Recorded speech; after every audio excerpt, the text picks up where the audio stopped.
कर्मण्येवाधिकारस्ते मा फलेषु कदाचन मा कर्मफल हेतुर्भो मा ते संगोऽस्त्वविकर्मणि।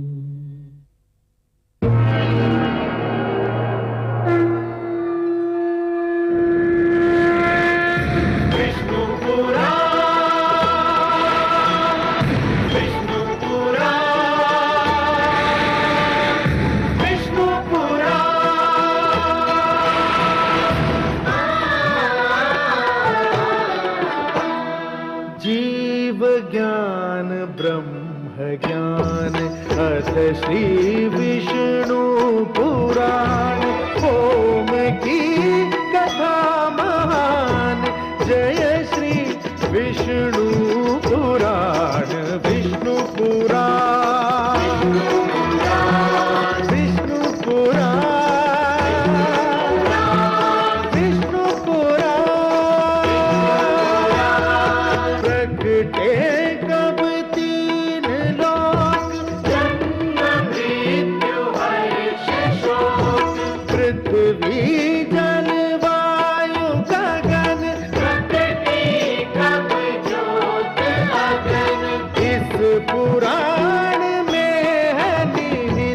जप तप और योग ध्यान विष्णु पुराण विष्णु पुराण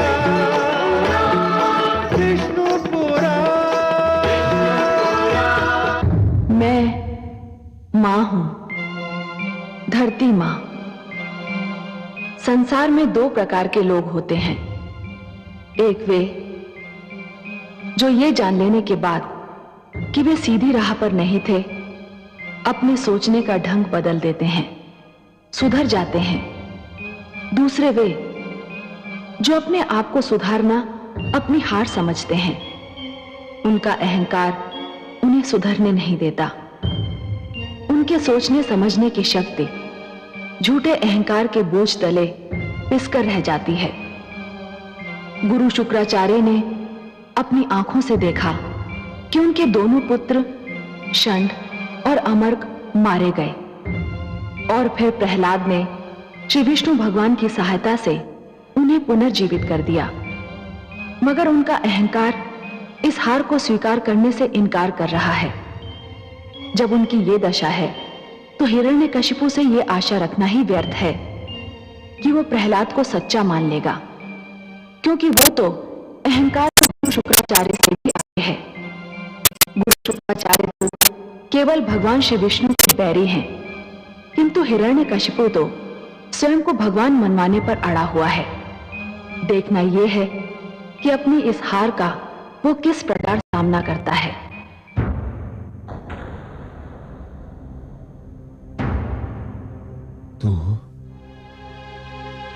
तू अभी भी जीवित है?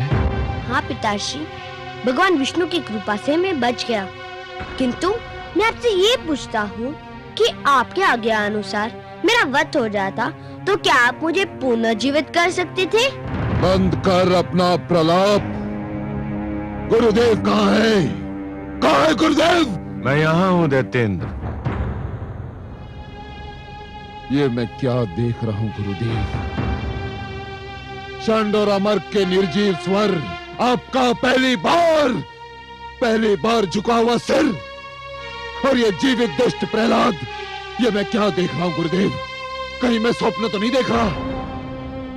नहीं वत्स हिरण्यकशिपु, ये सत्य है, अत्यंत कटु सत्य। मैंने कृत्या क्रिया द्वारा प्रहलाद का अंत करना चाहा था, परंतु राक्षसी कृत्या ने उल्टे मेरे दोनों पुत्रों षंड और अमर को मार डाला। किंतु ये दोनों तो जीवित हैं गुरुदेव, ये दोनों तो जीवित हैं। यही तो खेद और लज्जा का विषय है। मेरे दोनों पुत्रों का जीवन तुम्हारे विरोधी पुत्र प्रहलाद की दया का दान है। मेरी शक्ति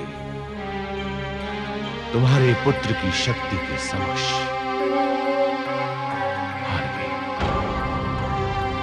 मैंने आज तक कभी हार नहीं मानी, किंतु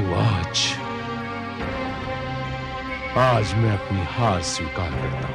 नहीं, नहीं गुरुदेव, नहीं।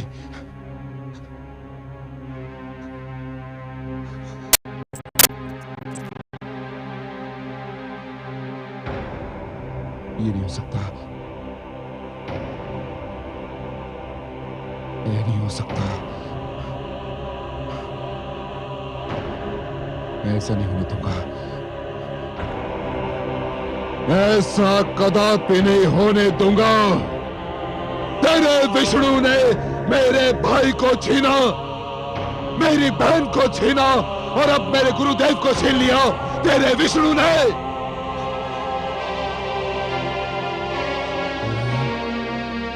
अब तक केवल इसलिए बचता रहा क्योंकि मैंने तेरे वध का कार्यभार दूसरों को सौंपा, क्योंकि मैं तेरे रक्त से अपने हाथ नहीं रंगना चाहता था, किंतु अब यह अशुभ कार्य मुझे स्वयं करना होगा। नहीं, स्वामी छोड़ दीजिए मेरे पुत्र को। हट जाइए, नहीं स्वामी, हट जाइए। नहीं।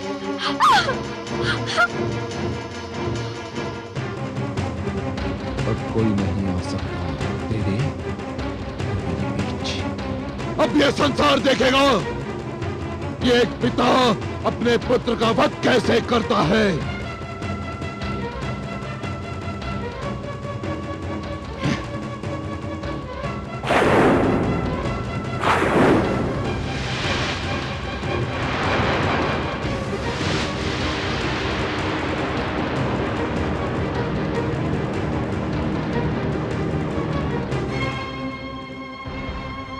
अब मैं इस आसुरी खड़क से तेरा शीश उतारूंगा, सारे संसार में घुमाया जाएगा तेरा शीश, ताकि संसार में जो भी विष्णु भक्त बचा है तेरा कटा हुआ शीश देखकर विष्णु का नाम भूल जाएगा। मैं यहां बैठे सबको चेतावनी देता हूं कि कोई मेरे और इस दुष्ट के बीच आने का साहस न करे। हे आदरणीय पिताश्री, मेरे और आपके बीच तो कोई बहुत पहले से आरंभी से उपस्थित है। कौन है वो? मेरे श्री विष्णु भगवान। नहीं प्रहलाद, कहाँ है वो? मुझे क्यों नहीं दिखाई देता? आप अपने मन से झूठा अहंकार हटा दीजिए, वे आपको भी दिखाई दे जाएंगे। झूठ बोलता है तू, झूठ बोलता है। तेरे विष्णु में इतना साहस नहीं कि वो मेरे भगवान हिरण्यकशिपु के समीप आ सके। समीप नहीं पिताश्री, वे तो आपके भीतर भी है, बस आप देखने का प्रयत्न नहीं करते। तू रोक ले अपनी जीभ, रोक ले, अन्यथा सबसे पहले मैं तेरी जीभ काट कर फेंक दूंगा, जिस पर तू बार बार मेरे भ्राता श्री और बहन के हत्यारे का नाम ले रहा है। आप जीभ काट देंगे तो मैं मन ही मन उनका नाम लूंगा। मेरे विष्णु के लिए स्मरण ही पर्याप्त है। वे हर मन में है, कण कण में है। अच्छा, तो तेरा विष्णु तेरे मन में है, हर कण में है।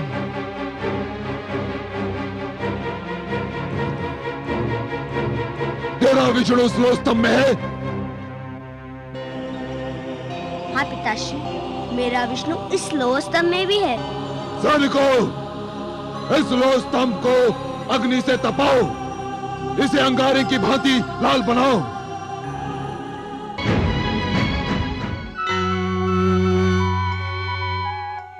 विष्णुलोक में आपका स्वागत है आदि प्रजापति। हे लक्ष्मी नारायण, रोकिए, इस नरसिंहार को रोकिए, नहीं तो अनर्थ हो जाएगा। आप ही कोई उपाय बताइए ब्रह्मा जी। मेरी समझ में नहीं आ रहा है। मैंने प्रहलाद के भाग्य लेख में उसे हिरण्यकशिपु के हाथों मारा जाना नहीं लिखा है। दूसरी ओर मैंने हिरण्यकश्यप को भी ऐसा वरदान दे रखा है कि वो मर नहीं सकता। इसीलिए मैंने सदैव यही कहा है हे ब्रह्मा, कि वरदान देने से पहले यह अवश्य सोच लेना चाहिए कि वरदान किसे दिया जा रहा है, क्यों दिया जा रहा है। जिसे यह वरदान दिया जा रहा है वो व्यक्ति इस वरदान का पात्र है भी या नहीं, और यदि है भी तो क्या वो उस वरदान का उचित उपयोग करेगा या नहीं। वो उस वरदान को आत्म सुख का उपहार मानेगा या दूसरों को दुख देने का शस्त्र। हे ब्रह्मा, जिस प्रकार शिशु के हाथ में खड्ग थमा देना अनदेखे संकट को निमंत्रण देना है, उसी प्रकार एक दुष्चरित्र व्यक्ति को वरदान दे देना अपने लिए और सृष्टि के लिए घातक घटनाओं को निमंत्रण देना है। आप सत्य कहते हैं, पर धनुष से बाण निकल चुका है। वरदान तो मैं दे चुका हूं, अब क्या हो सकता है। आपको कुछ तो करना ही होगा। मेरे वरदान के अनुसार हिरण्यकश्यपु न दिन में मर सकता है, न रात में, न घर के भीतर मर सकता है, न घर के बाहर, न धरती पर मर सकता है, न आकाश में, न कोई पशु से मार सकता है, न मानव अथवा देवता, न कोई अस्त्र उसकी मृत्यु का कारण बन सकता है, और न ही शस्त्र।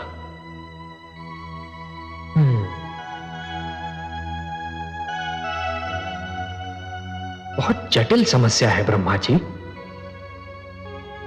मुझे आपके वरदान का मान भी रखना है और पुत्र प्रहलाद की रक्षा भी करनी है। आप सत्य कह रहे हैं, मुझे कुछ तो करना ही होगा।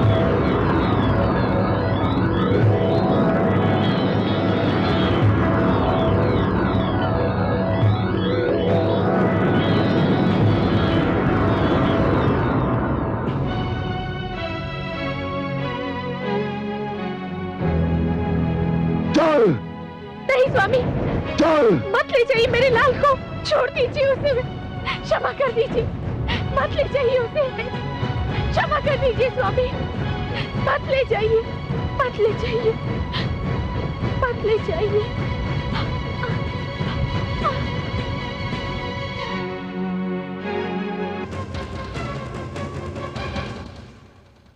हाँ पुत्र, क्या कहा था तुमने? इस लो स्तंभ में तेरा विष्णु है। यदि इस लो स्तंभ में तेरा विष्णु है तो जा गले लग इसके, जा।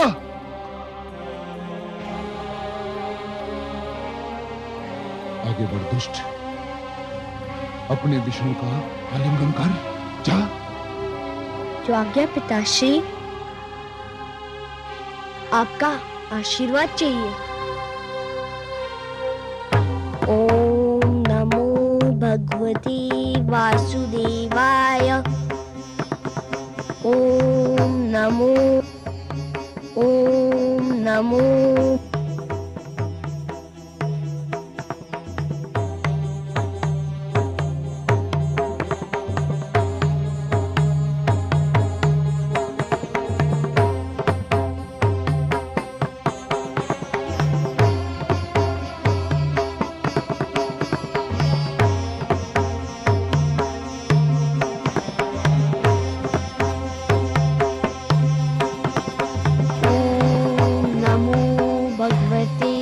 वासुदेवाय। ओम नमो भगवते वासुदेवाय। ओम नमो भगवते वासुदेवाय। ओम नमो भगवते वासुदेवाय।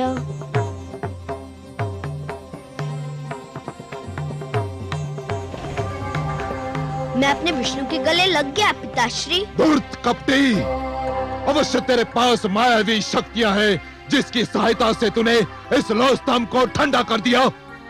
सैनिकों, बांध दो इसे इसी खंबे से। आज मैं इसके प्राण लेकर ही दम लूंगा। बांध दो इसे।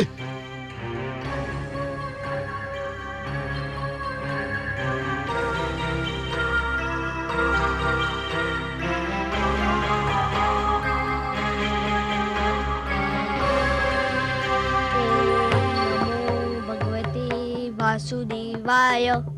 ओम नमो भगवते वासुदेवाय।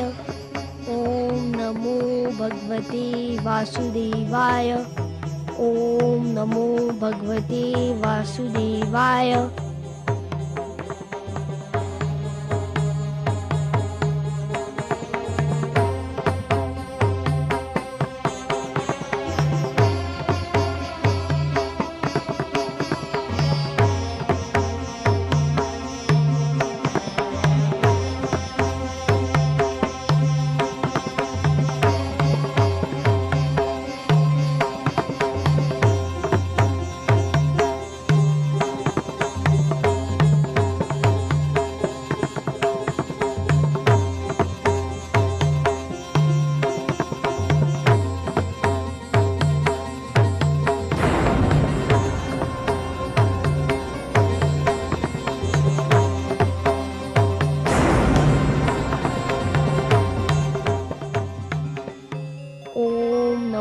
भगवते वासुदेवाय।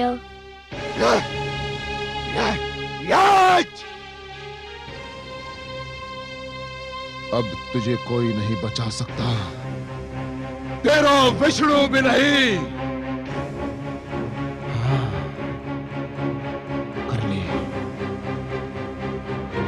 कर ले अपने विष्णु का मन भर के स्मरण कर ले।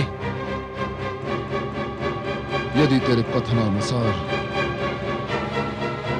इस स्तंभ में विष्णु है तो सकते कि वो बाहर निकलकर तुझे दर्शन दे और तेरे वध का दृश्य भी देखे। तो जीवित नहीं बचेगा प्रहलाद, अब तू जीवित नहीं बचेगा।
तू?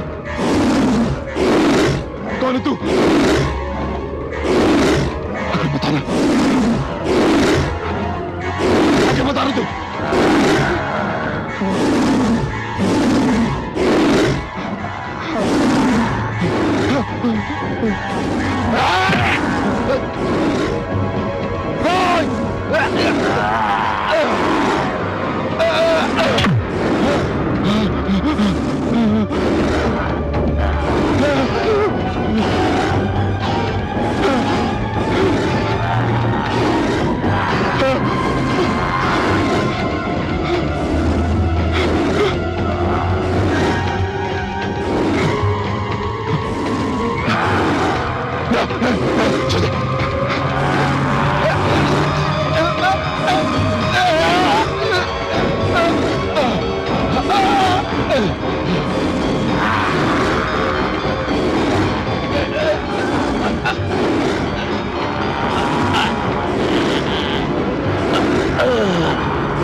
छोड़ दे मुझे, छोड़ दे। कौन है तू? मैं तेरी मृत्यु हूं धूर्त, तेरा काल। नहीं, ये नहीं हो सकता। मैं नहीं मर सकता। मैं भगवान हिरण्यकशिपु हूं, मैं नहीं मर सकता। क्यों नहीं मर सकता दुष्ट? क्या तूने किसी माता के गर्भ से जन्म नहीं लिया है? ब्रह्मा जी ने मुझे वरदान दिया है। क्या वरदान दिया है? कि ना मैं दिन में मर सकता हूं, रात्रि में। तो देख दुष्ट, इस समय न दिन है ना रात्रि, ये संध्या काल की बेला है।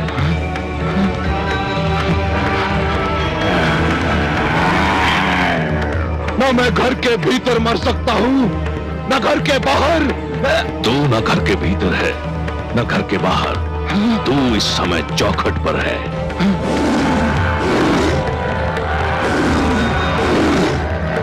ब्रह्मा जी ने कहा था कि ना मैं धरती पर मर सकता हूं, आकाश में। ब्रह्मा ने सत्य कहा था। देख तू इस समय ना धरती पर है ना आकाश में, तू धरती और आकाश के मध्य मेरी गोद में है। और क्या कहा था भाग्य विधाता ने? उन्होंने कहा था कि ना मुझे पशु मान सकता है न मानव। मुझे ना कोई पशु मानेगा ना मानव। मैं आधा नर और आधा सिंह, मेरा नाम नरसिंह है। और क्या कहा था? उन्होंने कहा था कि मेरी मृत्यु अशस्त्र संभव है, मैं अस्त्र से। मेरे हाथों में ना कोई अस्त्र है ना शस्त्र। मैं अपने नखों से तेरा उदर चीर कर तेरा वध करने जा रहा हूं। अरे बचाओ, अरे बचाओ, कोई। तेरा अंत निकट आ चुका है मूर्ख। तू बच जाता तो एक ऐसी परंपरा का जन्म होता जो समस्त सृष्टि के लिए अनर्थकारी सिद्ध होती। पिता जन्मदाता है, यदि वही अपने पुत्र का वध करने लग जाए तो सृष्टि का क्या होगा? बचाओ।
पापी, महापापी, अधर्मी, तूने मेरे भक्तों, संतों, महात्माओं और सत्य के पथ के पथिकों का जीवन संकट में डाल दिया था। मेरी ही इच्छा से प्रहलाद जैसे भक्त का जन्म असुर कुल में हुआ, ताकि तेरे अभिमान को तेरा ही रक्त ललकारे और संसार को यह ज्ञान भी हो कि असुरों में भी महापुरुषों का जन्म संभव है। हे नराधम, तूने ब्रह्मा से छल द्वारा एक वरदान क्या मांग लिया? तूने वास्तव में यह समझ लिया कि तुझे मृत्यु से मुक्ति मिल गई। मूर्ख, परमेश्वर के अतिरिक्त जन्म और मृत्यु के चक्र से कोई मुक्त नहीं है। तेरे मन में यह भ्रम समा गया कि तू श्रेष्ठ है, तू सर्वशक्तिमान है। हे दुर्बुद्धि, हे दुर्मते, केवल ईश्वर श्रेष्ठ है। ईश्वर, केवल ईश्वर सर्वशक्तिमान है, केवल ईश्वर सर्वशक्तिमान है।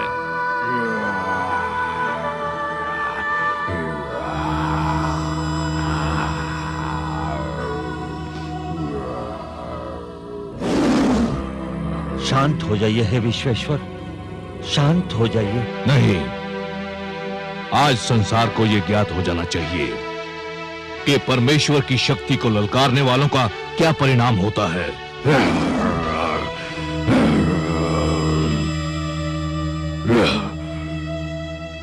हे जनार्दन, हे लक्ष्मीपति, दुष्ट हिरण्यकश्यप अपने परिणाम को पहुंच गया है। अब अपना क्रोध रोक लीजिए। नहीं, अभिमानियों को यह ज्ञात हो जाना चाहिए कि उनका अभिमानी सिर किस प्रकार पैरों तले रौंदा जाता है।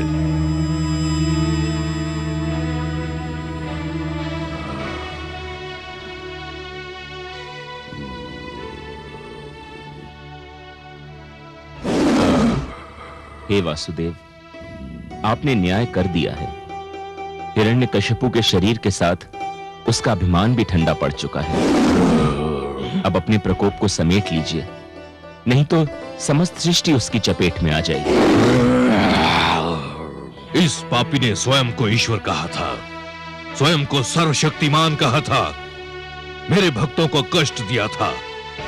देख ले, आज समस्त संसार देख ले कि स्वयं को ईश्वर कहने वाले, स्वयं को सर्वशक्तिमान मानने वाले किस प्रकार धूल में मिला दिए जाते हैं।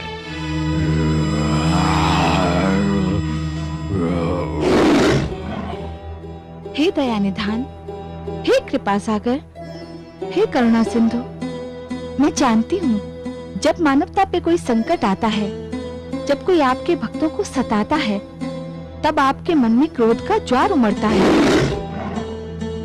परंतु हे सर्वेश्वर, आपके भक्तों के शत्रु को आपने अपने हाथों से मारा है।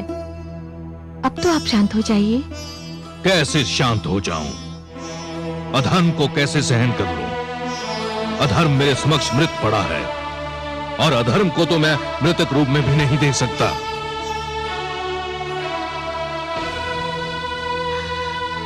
पुत्र,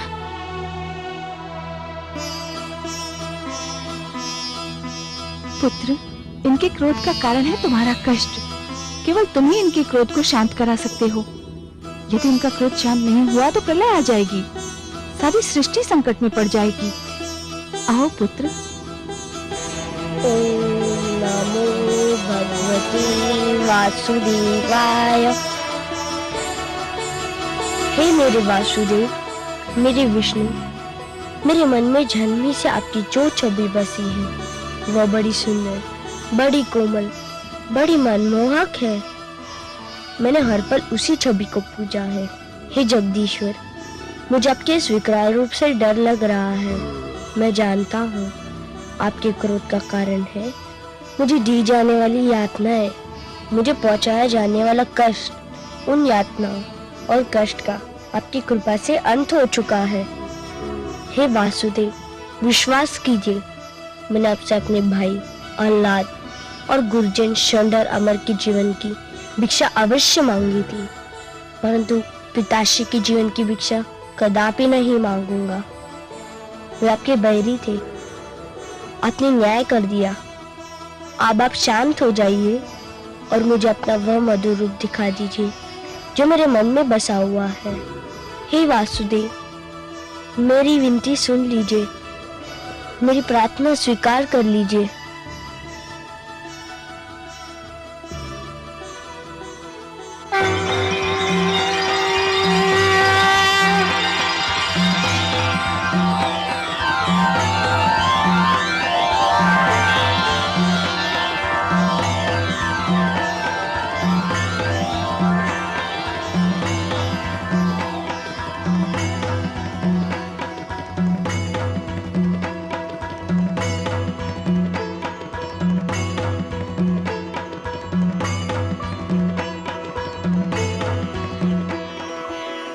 तुम धन्य हो पुत्र, तुम धन्य हो। तुमने असुरों के बीच भक्ति की सुगंध फैलाई। तुमने दानवता के अंधकार में सत्य का दीप जलाया। तुमने असभ्यता की इस कीचड़ में सभ्यता का कमल खिलाया। तुमने इतनी छोटी आयु में मेरी राह में इतने सारे कष्ट सहे, परंतु अपने धैर्य का साथ नहीं छोड़ा। तुमने सबको यह दिखा दिया कि एक गुरु कैसा हो, शिष्य कैसा हो, शिक्षा कैसी हो। मैं तुमसे अत्यंत प्रसन्न हूं पुत्र प्रहलाद, अत्यंत प्रसन्न हूं। तुम मेरे परम भक्तों में गिने जाओगे। जब तक यह समस्त संसार रहेगा, कोई भी तुम्हारा नाम कदापि नहीं भूल पाएगा।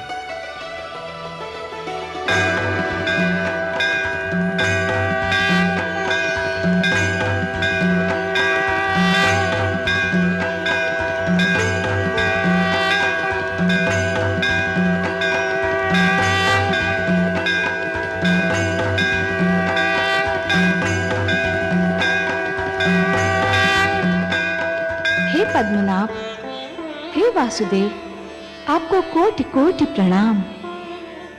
आपकी कृपा से पुनः एक बार सत्य की विजय हुई, पापी का अंत हुआ, पाप का नाश हुआ। मानवता की सबसे बड़े शत्रु हिरण्यकशिपु को आपके हाथों मोक्ष प्राप्त हुआ। महादेवी, मानव मेरी सबसे प्रिय रचना है।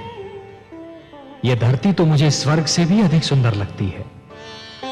इसलिए जब भी कोई पापी धरती की सुंदरता को नष्ट करने का प्रयास करता है, जब भी कोई नराधम मानव को या मानवता को रौंदने का प्रयास करता है, तो मैं नृसिंह बनकर उसका वक्ष स्थल फाड़ देता हूं। मैं वराह बनकर उसका उदर चीर देता हूं, या फिर मैं मत्स्य बनकर उन दुराचारियों को जल समाधि दे देता हूं।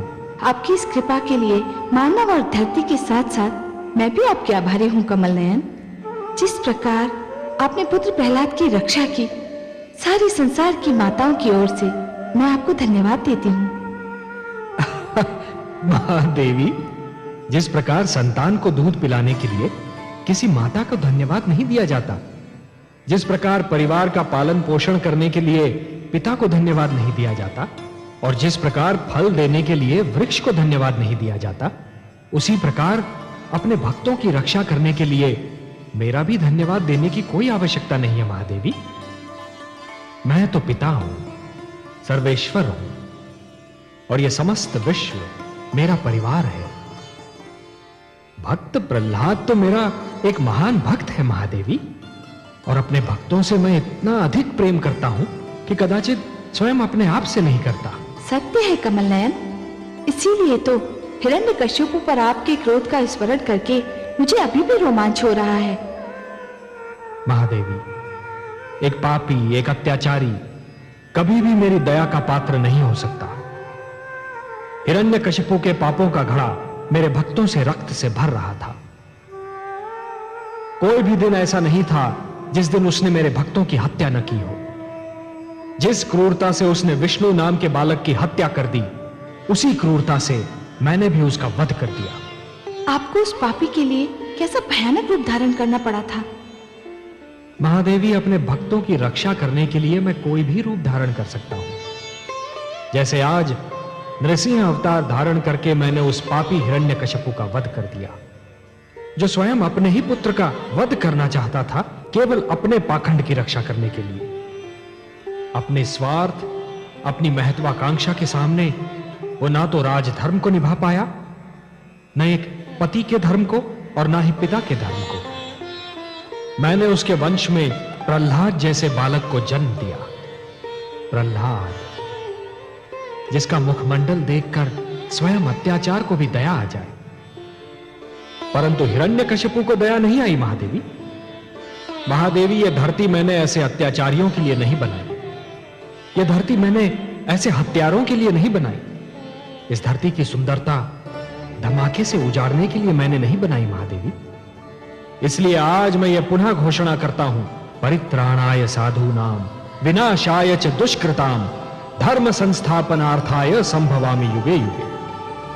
जब जब धर्म पर संकट आएगा महादेवी, और ये दुष्ट जन महात्माओं को कष्ट पहुंचाएंगे, तब तब धर्म की रक्षा करने में आऊंगा, धरती और मानवता की रक्षा करने में आऊंगा और हर युग में आता रहूंगा।